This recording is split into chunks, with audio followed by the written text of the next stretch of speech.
This is Breaking Down Security, and I am Brian Brake.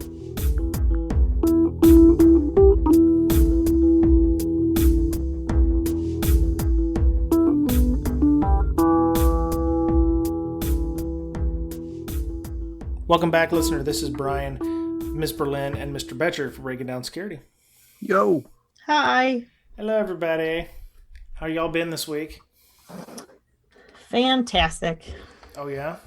Yes. Well, we are leading up to the U.S. American holiday of the 4th of July, where we showed our patriotism Independence Day by blowing shit up. That's right, with the aliens and stuff. We Yes. will not go silently into the night. Oh wait, wrong. Sorry. Yeah, we whooped the heck out of our U.S. British and friends over there. Do you think they'll take us back? Oh, wow. Okay. Rule number 0 of podcast: we don't get political. No political. Same thing for the Slack. I tell people, keep the politics off of it, no matter how much we are in agreement with that said statement. Yeah. So we're leading up to next week, where we have the 4th of July week, which everybody pretty much takes off, I think, because it's the first holiday. I am just super happy because my busy month of June is all my busy stuff is done with, and I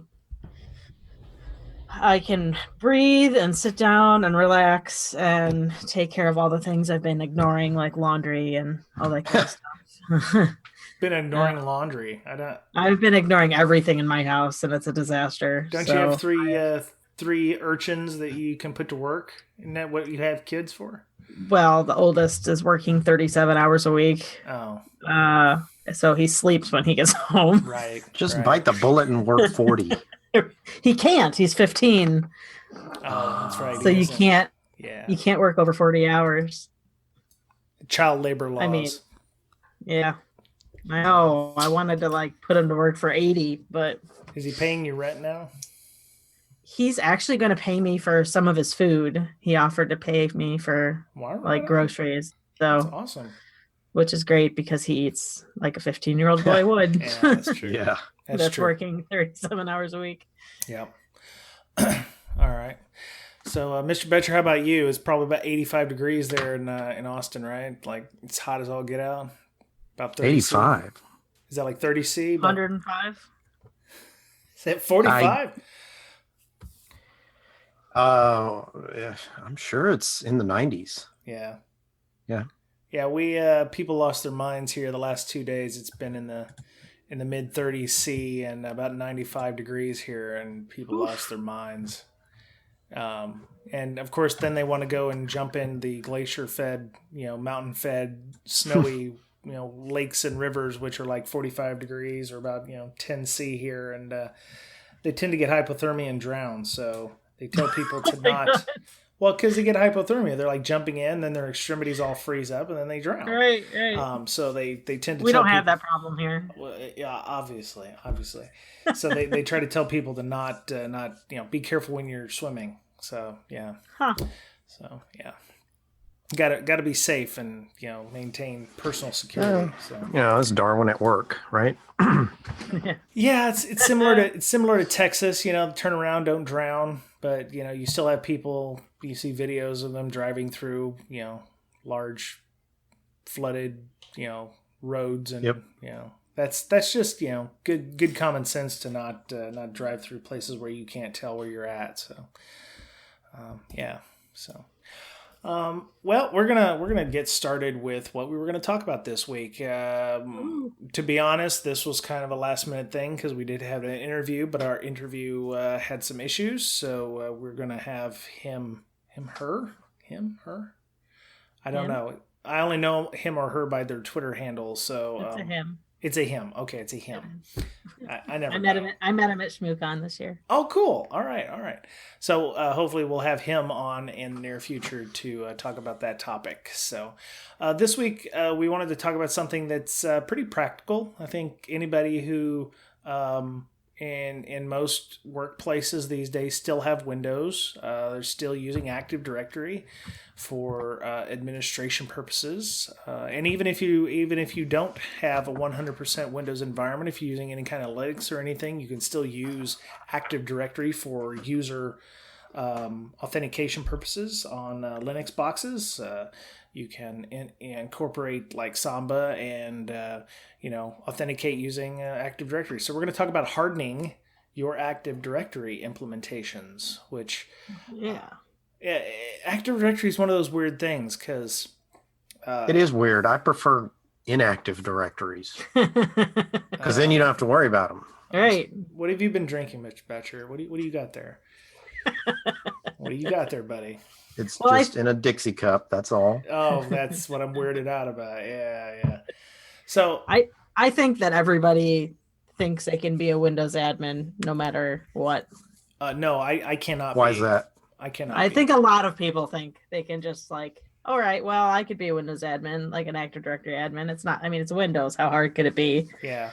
And then planning for it isn't as necessarily as easy as some people think. No, it's to difficult. Windows correct. is complicated. I mean, there is so much going on under the hood. I mean, what we see with the UI is, at least nowadays, it's very much like an iceberg. It's like you see just a little bit, and then there's a whole bunch going on underneath, or a whole bunch underneath that you can use to administer it. You can do so much with PowerShell. Yep, PowerShell, WMIC. You've got other commands like auditpol, which we'll talk about auditpol later.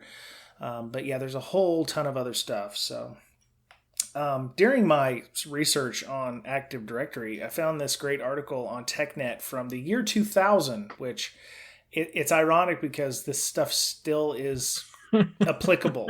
They're called the 10 Immutable Laws of System Administration. It was written by probably a gentleman who owns the... It is security administration. It is security administration, yeah. Scott Culp, who wrote it in November of 2010. And this, I am probably going to frame this because I think these are probably still fairly applicable. So, oh, yeah.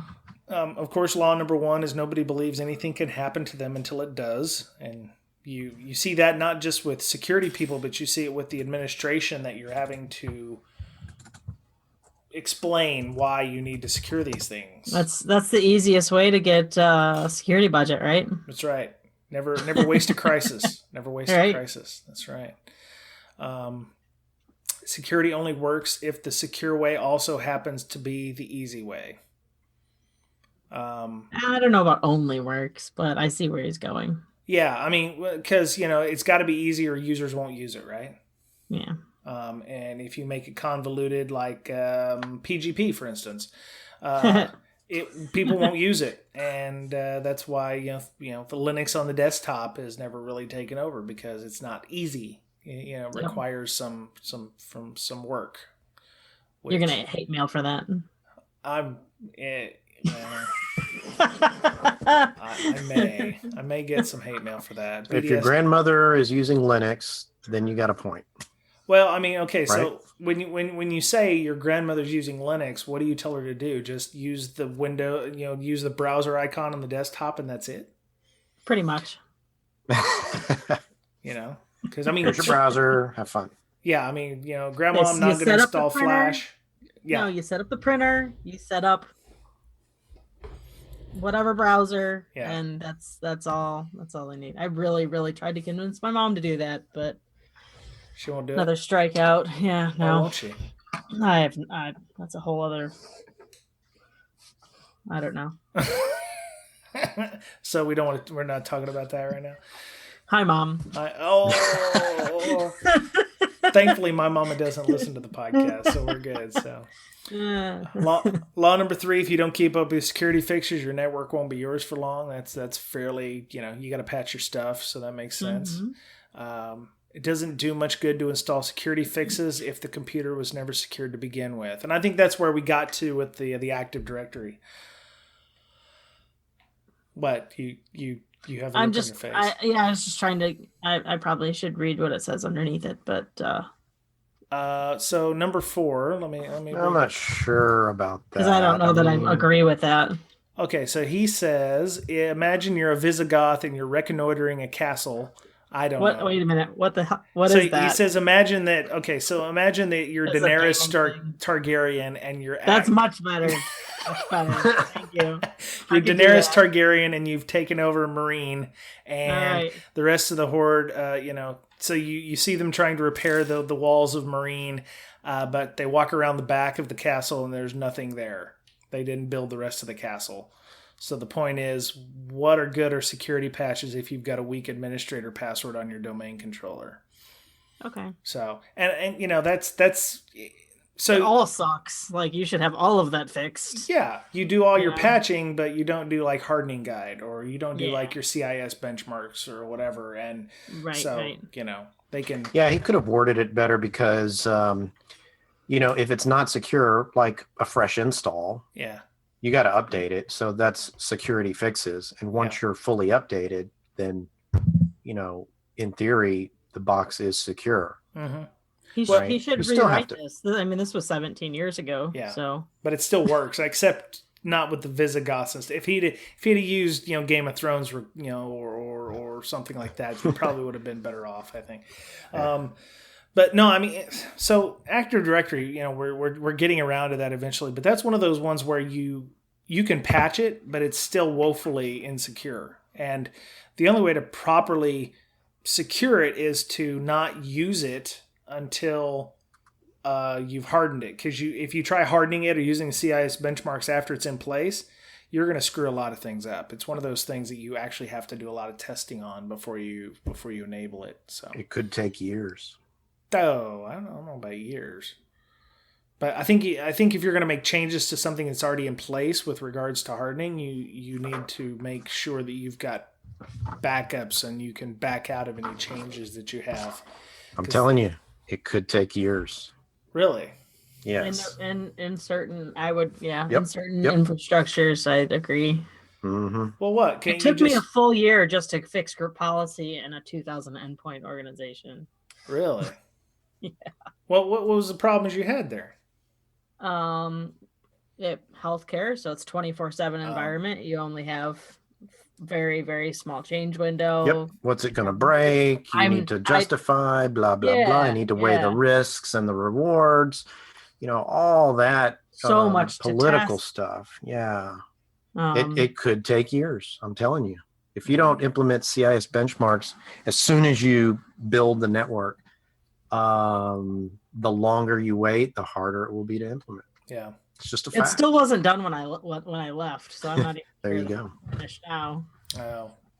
Well, you got it 4 years ago. Those are major things. And the other thing is, if you're having to do that on the front end, then you want to make sure that that's already in place on the back end. So anything new that you bring online is already being hardened, so that you don't have to, spend them extra, unless you want job security.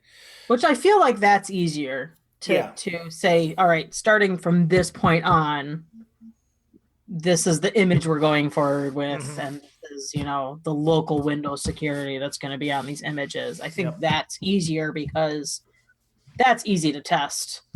You re-imaging a million endpoints isn't easy to test. Mm-hmm. Yeah. Yep.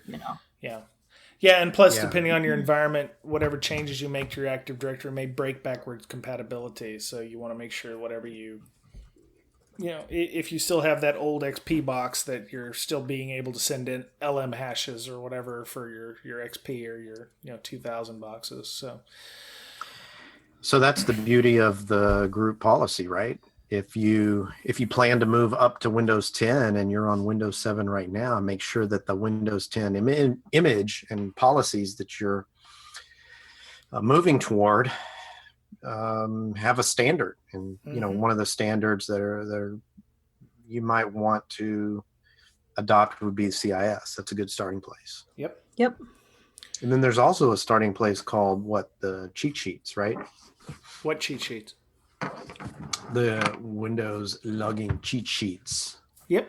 Well, I mean, that kind of goes in hand with number 5 here. Eternal vigilance is the price of security. So he says, be careful when configuring event logs. You can easily audit so many events that you'll exceed your ability to analyze the data. Yeah. That's my daily life. So we've that's gone what, over our Splunk quota. yeah,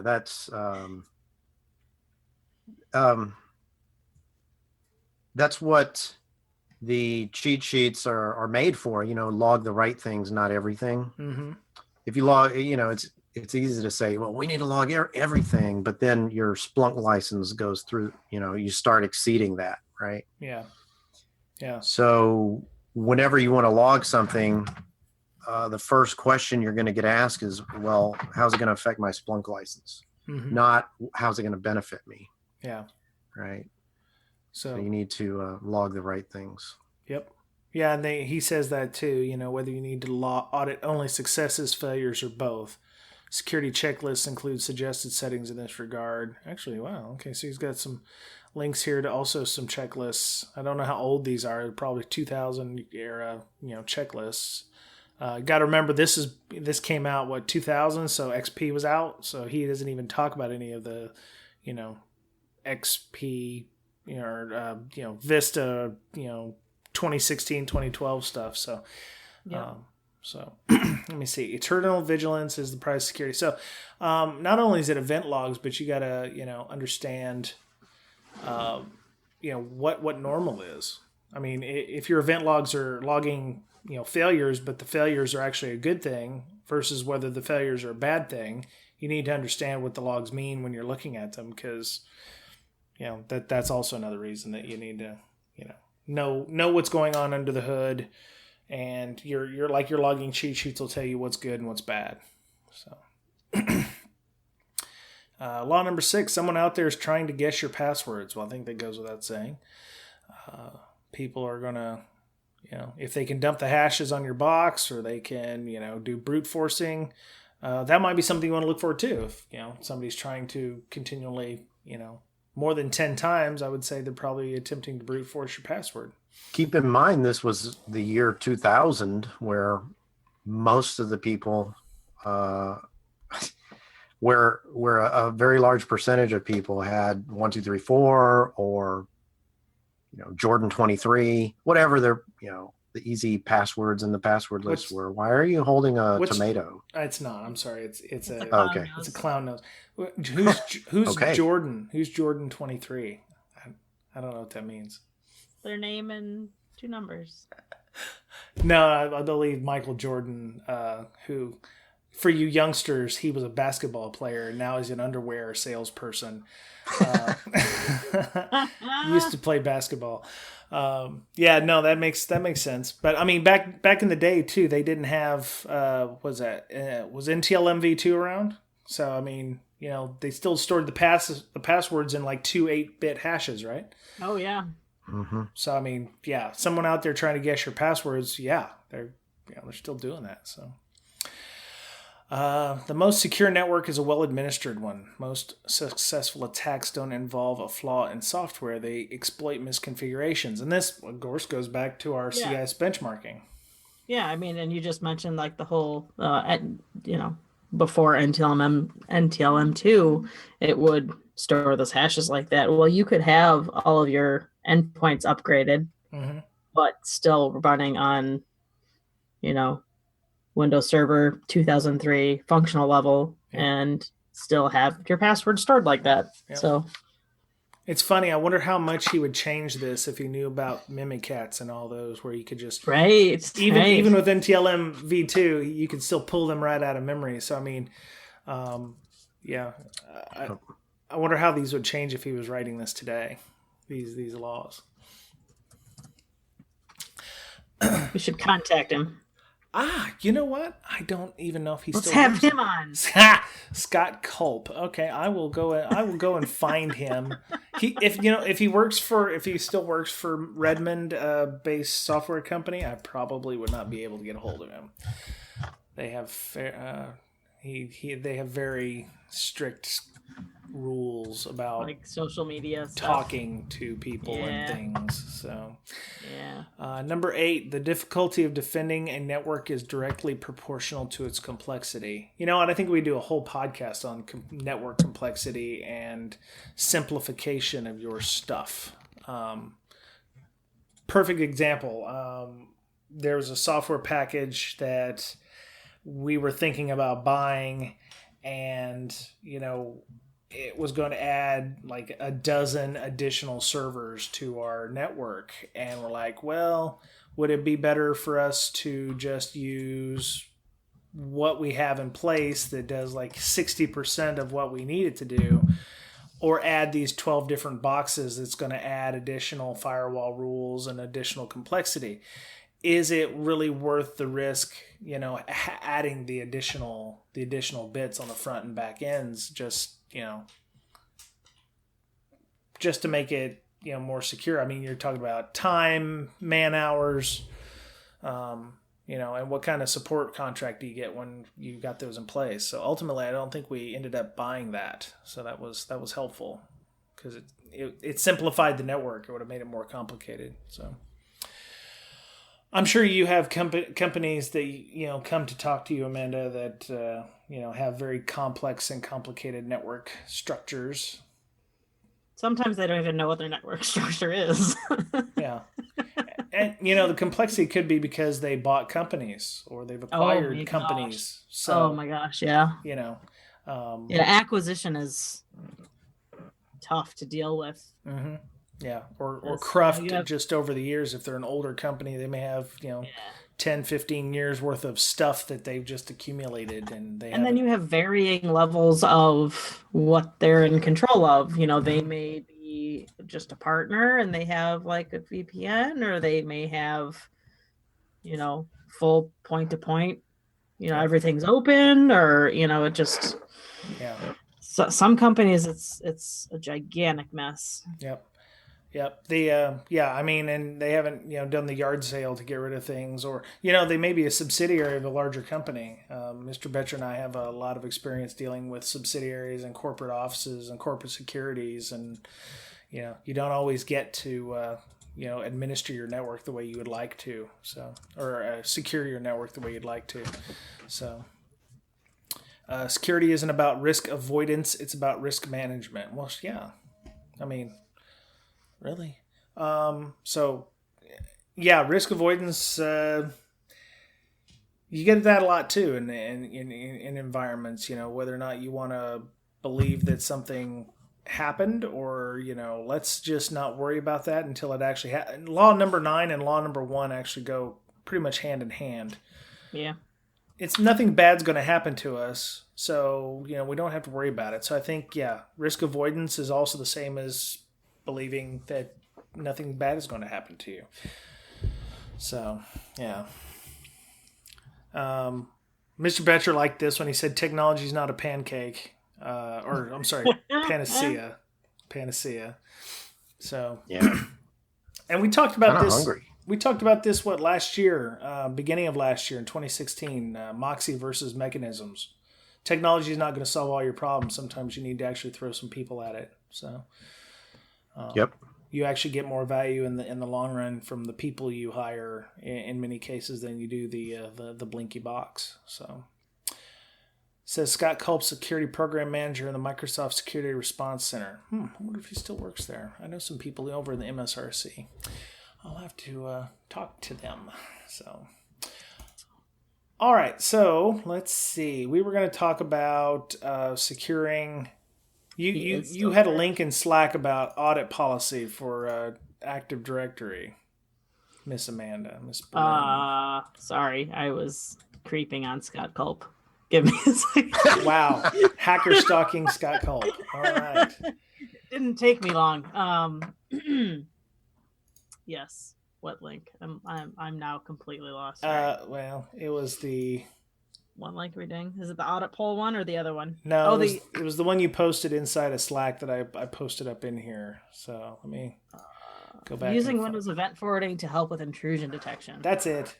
Yes. Yes. Why is that important? Because a lot of time, I think this goes really well with the cheat sheet. Uh-huh. A lot of times people don't really know what to do with all of their Windows logs. Yeah. And there's so many of them. Like if you gather all of your Windows logs, application security, whatever, there's so many of them. Yeah, it's kind of overwhelming. If you Oh my take the gosh. audit policy, nothing really is set by default, and you start turning those things on, you're going to get overwhelmed, and you really have trouble deciding what to turn on and what not to turn on, what's valuable and what's not. And from a security perspective, I think Michael laid down the foundation in the cheat sheet of what to set and why. Mm-hmm. Right. So that's a good starting point. Yeah. Yep. But this is only for Windows, right? Yeah. And now with Windows, so they didn't used to have this, but they do now, where you can set in group policy to have a, it's kind of like syslog. Mm-hmm. So it will change where all of your endpoints log to. It's just a forwarded event server. Yeah. And that way you don't have to have like a client or anything like that on every endpoint sending those logs. It's just now built in with Windows, and you can control it with group policy. Yeah. So do you need any special agent for this, or will nope. Do all the log managers and log aggregators use the Windows log formats? I mean, can you automatically send your stuff to, say, Splunk or to Graylog or what have you without having to do any kind of conversion? Actually, that's what I did earlier today, is I worked with somebody that has Graylog on all of their endpoints, and at first turned it on and sent everything to Splunk and was going over several hundred gigs on their license. Yeah, because it's a couple 100,000 events every minute. Yeah. So, yeah. Well, I mean, okay, so you said that there was Graylog agents exist on the Windows box. They do. Yeah, but you don't necessarily need those. Yeah, I was going to say, does Windows have the capability to automatically forward the raw logs without an agent installed? I guess Graylog's supposed to do more. Okay. I don't know. Like I met the dude that wrote it the other day. Really? Easy name dropper. Really talk about. I don't even know his name. Leonard. His name's Leonard, I think. Okay. At least that's what's in his Twitter handle. Where'd you meet him at? At Circle CityCon. Oh, right. Okay. Yeah. Okay. He's actually from Texas. Really? Or lives in Texas. He's from Germany. Okay. What was he doing at B-Sides Cleveland? Sorry, he's at Circle CityCon. Did I see B-Sides Cleveland? No, you said Circle CityCon, but I mean, was he speaking or was he just attending? Yeah, he gave a workshop on it on Graylog. Oh, very cool. Okay. Yeah. So how hard is it to set that up in GPO and to push it out if you're not using the Graylog agent stuff? Super easy. Really? So you just run it on the domain? Oh, yeah. Yeah, you literally say, this is my logging server. And I mean, you better hope that your logging server has enough storage and is set up. You know, setting up a logging server is fairly trivial. Yeah. And then you just say, this is the address and this is the port, and you push out group policy and boom, everything just starts forwarding to it. So is this something that you would set just for the hosts, or could you set it for a user? Let's say you have a user inside threat kind of stuff, insider threat, and you want to make sure that the user is being actively, watched and monitored more closely than, say, Bob, who may log in on another box. I mean, the idea of multi-user environments is pretty much gone these days, but if you needed, to watch Bob more intently than you would Jim, could you push out a GPO that says, okay, when Jim logs in or when Bob logs in, I want to log everything that Bob does, not just, and Jim, he's okay, he's mostly useless, but, we won't log him as hard. You can, but whenever I did it, I tried not to do that as much, just because it makes your policy super complex. Okay. And the easier and more routine that you have it, the better. So you just want to cast a wide blanket. User filtering, yeah. So I mean, we do a lot of that through Splunk. Yeah. So, you can. Once all of the logs get there, then you're like, oh, I just want to set up an alert for this. Now, correct me if I'm wrong, but you could create a group, say the suspect group and the non-suspect group, and you can just drag Bob over to the suspect group if you want, increase logging. Which you or should whatever. always do. Okay. Right. So who's to say that Jill isn't a suspect, in hindsight? But Right. you can log all that in Splunk and then write a query to filter all that out if you want. Okay. Or you filter can filter for it that out before it gets to. I know. Right. Just query for whoever you want, and it should be there. But you should filter out the stuff you don't need, either through the audit policies or the forwarder or whatever comes before Splunk. Yeah. So you mentioned the Graylog thing. Were they using Graylog and Splunk together? So they were using Graylog to store the logs and Splunk to query? So Graylog, I guess, is supposed to do more than just forward logs. They're supposed to do some kind of analysis. Okay. From what I understood, but I've never played with it, so I'm not sure. Oh, sounds like we need to call that guy and get him on here. Right. Yeah. I could. Okay. All right. So in addition to forwarding logs and everything, what are some of the other things we need to do to secure our Active Directory? I mean, what are some quick wins? What are some methods by which we can make it better? One of my biggest pet peeves was people thinking an Active Directory domain is a security boundary. Okay. So it's not like a firewall, is what you're saying, or it's not like a VLAN or a LAN segmentation kind of thing. Right. So you have forest, you have domains, and at one point I worked on a network that had two separate forests, two separate domains, but there was a full two-way trust between the two. Oh. And at that point, there's absolutely no security boundary. Yeah. Yeah. Right. Yep. It's so when you're setting up your trust relationships, how do you want to do that? I mean, do you want to make it as difficult as possible, or do you want to just, I mean, are there any kind of controls instead of open and completely closed? There's one-way trusts, there's it's been forever since I've done it, but there's like transitive trusts, and there's different things that will allow like authentication. You can do filtering on those, and I think a lot of people just open up the two-way because it's a whole lot easier. You don't really have to worry about filtering. Okay. But then you can basically hop from one domain to the next, because all of that is going to allow you to, read across both of them. Yeah.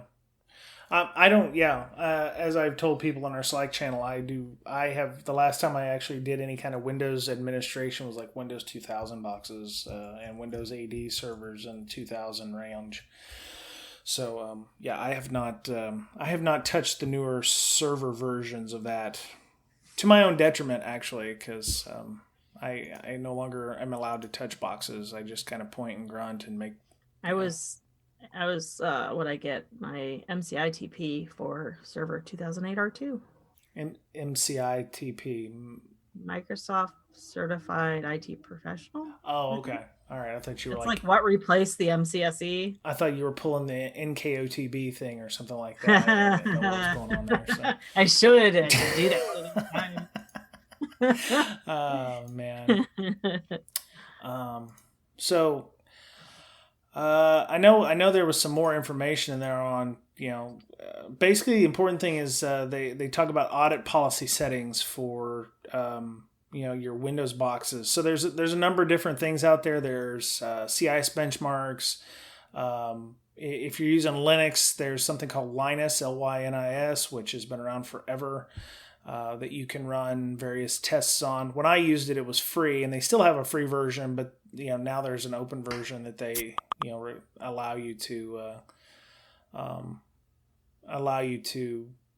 buy like $3 a host or something, which I thought was kind of crazy. But Windows also has something called auditpol, which allows you to display information about and perform functions to manipulate audit policies. So you can actually go in and see via command line, which is important. I know a lot of people love themselves a command line, especially with PowerShell being the new hotness. But you can go in and grab the current audit policies on every box. You can actually set audit policy. So there you can there's syntax for that, or you can enable user parameters. You can exclude or include people, or set different audit categories by GUID or name.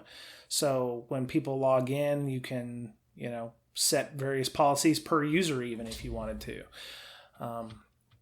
There's a bunch of links in our show notes for, setting up those various things. But yeah, you can set per user or per system policy. You can query your servers for that kind of stuff, which is very interesting. Yeah, but remember, group policy will override that.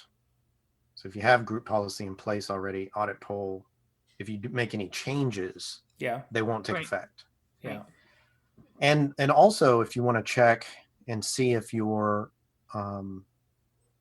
policies are set to a minimum security standard, you can just run logmd and get a report, and it'll tell you how that computer stands up against the Aussie benchmarks, the CIS benchmarks, the cheat sheets, what's on the computer, the minimum for, security there. Okay. So, but you can also run commands inside a GPO, right? So when somebody logs in, a GPO can be applied, but that GPO can also run certain things. So you can set audit policy that way as well, right? If you wanted some kind of unified standard, if you're comfortable with this standard, right? Yes, those policies you have set are applied automatically, right? Right. Okay. If you have them in group policy. Right. You don't have to run auditpol, though. Oh, really? There's just other settings in group policy that'll handle it all. So what would be the use of auditpol then? Would this be for like a non-domain connected server? Or for like in the DMZ or QA something? QA testing, making sure that the correct group policy stuff is being applied. Oh, right. Okay. So, I mean, this would be like a good QA thing to use for your GPOs. Yeah. Okay. Yeah, I had never heard of auditpol before, and apparently this applies to Vista 2008-7, 2008 R2, 2012, and Windows 8. And I assume Windows 10 in 2016 as well. So I'm sure. I don't see any. This was updated in 2012, but it should still work. Windows doesn't tend to kill things. So do you use it, Mr. Betcher? Yeah, I use it. Well, how do you use it at work? Is it just to double check and make sure your GPOs get applied properly? Well, if it's not hooked up to the domain, then I can use auditpol to change the settings to make it more secure, right? Okay. So if logmd fails and I look at the report and it says, oh, you didn't, or it needs this logon to be checked, or success and failure or whatever, I just run an auditpol command. Right. Okay. Well, I mean, that's great, because I know there's probably a lot of companies out there that do use Windows boxes in their DMZ or cannot, connect them to Active Directory. So, I mean, you could probably push these out with PowerShell script or something like that. That could be another method by which you could, administer your boxes if you can't use a GPO push in that manner. So you might also be able to query these with WMIC. I don't have a lot of experience with WMIC outside of the disabling the firewall and stuff like we did in 504. So but WMIC is super powerful as well. So might be another way to look through those. We'll have to do a show on WMIC in the future, I think. There's also a GUI. You can set these audit policies as well on each machine, local security policy. Oh, right. Yeah. But I mean, if you don't have GUI access, I mean, you can run PowerShell remote to the box and run your audit stuff that way. And you can script that up, and that would make it a lot easier than having to, make sure terminal services is running, which may be a hardening condition anyway. You can't have terminal services or RDP running on the box. So, but you can still access the system via PowerShell connection. So that's often helpful. So, anything else? Anybody got anything else? Well, you had there's another link somebody put on here for the Microsoft Security Compliance Manager. Right. That was me. Ooh. Okay, is that like the new version of the baseline, Microsoft Baseline? I think it is. Analyzer. I think it probably is. This was updated. I hate it when they change names of what? Shit. You obviously have not used any IBM software products. Oh my god! They change the names every week. But yeah, this is like the Microsoft Baseline Security Analyzer. I loved that program. That was really great. Yeah, me too. Yeah. So you can download. I'm sure it does like the exact same thing. It just they wanted to rebrand it or whatever. But. Yeah, they have the Getting Started guide for that.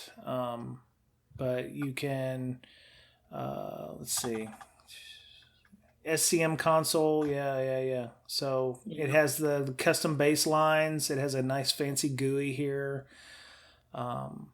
Left pane lists all of the available baselines and tree structure, and then you can automatically, enable those, or I guess scan against whatever box. And I see Exchange server. I see it has browser hardening configurations as well as Office, and they still have XP Service Pack 3. Well, okay, this is 2013, so technically, this is still correct, but version 3.0 is out there to poke around with. So,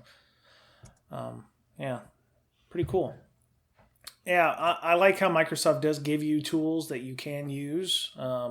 It seems like we always tend to go to a third party or somebody outside of Microsoft when they do give you the tools to secure Windows. It's just for some reason we don't tend to tout those or to use those. So I have a good example of that. So I had found with somebody that they were using it was like a user management software that was just a piece of software that like their help desk used to change user passwords or whatever. Yeah. And on the back end, it, used one service account, it's like a domain admin service account. And that software logged all of the username and password changes in plain text. Oh, really? Yeah. But that's stuff that you could do with the tools Microsoft gives you. Yeah. Like delegation of permissions is a thing that on purpose. That's why it's there. Yeah. But people go out and either get free software, buy software, whatever that is even less secure than using what Microsoft gave. Yep. Yeah, and that just opens up additional security, hazards where you should have known better when you were installing it, but you think it's going to solve your problem, and it just could possibly introduce more. So, yep. All right. Well, I don't have any other thoughts or suggestions about this. I mean, we've given people several good tools to use and commands, and I would love to talk more about how people harden their Active Directory. Mr. Betcher, how would people do that if they wanted to continue conversating with us online? Well, don't we have a Slack channel for Active Directory? There you go. Okay. What? I made him write that on his hand so that he would remember it when I asked him that question. So he's like, yes, Brian, we have a Slack channel. So, yeah. Awesome. Speaking of, I did remember to put the podcast on my About Me slide for B-Side Cleveland. So you're our marketing arm, so you're supposed to be, The beatings will be suspended for a week. Yes. That's right. You will get that hot cocoa sampler in your stocking as a bonus this year. So very cool. All right. So if you're listening from B-Sides Cleveland and you heard Miss Amanda speaking there, or at any of the other cons where you saw her there, welcome to the show. We'll give you a full money back guarantee if you are not pleased with any of the episodes. So, there you go. I'm good. Actually, we're a little late for book club, so we probably need to end this because they're going to get surly on us. We're doing a book club with Defensive Security Handbook right now, Miss Amanda's book. She's going to stay up with us and do the chapter that's coming up, right? Sure. Oh, she sounds so enthused, So yeah. Okay. So yeah, we have my wake up time's only 4 hours from now. It's all right. Oh, I'm sorry. Is that true? No, 6. Oh, okay. It'll be. All right, cool. I have to get up at 4. Yeah. So we have a book club that we do books with. So we've got about another 5 or 6 chapters left in Miss Amanda's book. So you can join us if you'd like to. And Lee's book. That's an early start time for vacuuming. What? Oh no. You said you're done with work for a while. Now you get to clean your house. Oh, I thought that was a you're a sexist joke. Yeah. And so, Mr. Betcher, HR lady, our HR lady is going to be contacting you. So, yeah, it's going to impact your bonus this year. So, yeah. So anyway, if you want to have more fun with us outside of the podcast, our Slack channel, you can hit us up at brakesec.signup.team, and our fancy bot will send you an invite and you can join us. Very active on there. We have a lot of different channels. We have a CTF club going on. Our book club. We have a malware channel and reverse engineering channel. We've started the OSINT channel. Sorry? Python and automation. Yep. And we're going to be starting up another one soon because our training with Miss Sunny, which has been going fantastically on web app security, is ending Wednesday night. But on July 10th, we're actually starting another class, a 6-week course with Mr. Mick Douglas. He's agreed to do a PowerShell class for us. So everybody's going to get to learn how to use PowerShell. And we're going to learn about some automation frameworks, and we're going to be able to poke around inside the internals of Windows and what have you. And that starts on July 10th. So if you want to join that, you can sign up. It's a $20 course. Actually, I think it's probably going to be about $40 or $60 depending on when you sign up. If you sign up before July 1st, it'll probably be $60, so I'll probably give you a refund. But every month that you support us on the Patreon, which you're going to sign up on, you could charge $20. So what'll happen is go and sign up at the $20 level, and you've got a spot in the class, and we'll send you a link to get on the class. And if you can't join us, we have a $10 link if you want to just get the videos to follow along in class. And we'll, of course, do like we did with Miss Sunny's class and send out the videos for free, probably about a week or a week and a half after the end of the class. So if you can't afford to join us in the class for whatever reason, you'll get those videos eventually. So, but everyone's loving Miss Sunny's class. They've learned a lot. You're hacking on a vulnerable VM and understanding how to do SQL injection, for instance, which and you learn a whole lot. So we were grateful Miss Sunny would take the time and teach a class for us. Might help you in the CTF too for DerbyCon tickets. Oh. Yes, I totally forgot about that. Yes, we are doing our DerbyCon CTF. So Mr. Betcher, Miss Berlin, and myself, and a couple of other people are actually diligently working on steps and to get you a free ticket to DerbyCon. So that's we'll be announcing that fairly soon, I hope. After Saturday, Miss Berlin is going to be working on her stage of the CTF eventually, if she isn't done already. She did say she was working on it, so yeah, we'll have all that out, and I think you'll have a lot of fun with that. So, Mr. Betcher, how would people get a hold of you if they wanted to discuss LogMD, event logging, Active Directory, Windows based stuff? How would they get a hold of you? Hit me up on Twitter @BetcherPwned. Okay. He's sometimes on Slack when he's when he's not working diligently to protect his own company. So, there's that.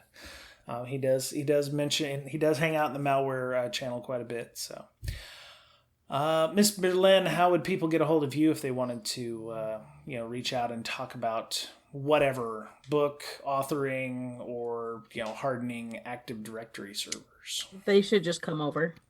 Come over where? To my house. Okay.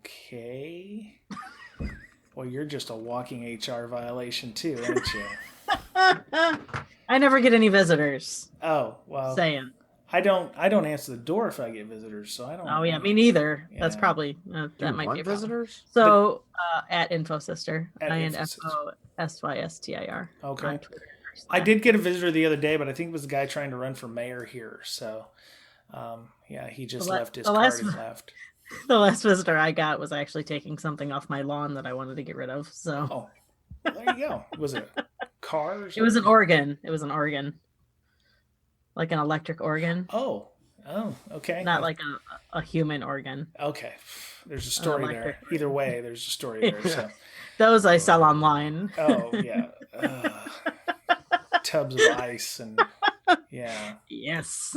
Why do you think I go to all these conferences? Okay. All right. They're easy.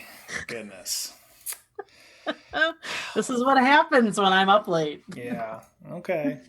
Well, see, you can get all this more fun on Slack, because when she gets up this late, it gets crazy. So, so I'm on Twitter as well. Brian Brake, BRYAN BRAKE is my handle. The official Brakesec podcast is at Brakesec, BRAKESEC. We're on Google Play Store, iTunes, TuneIn Radio app, iHeartRadio. We have an RSS feed. You can hit us up at Breaking Security, BRAKEING security.com/RSS.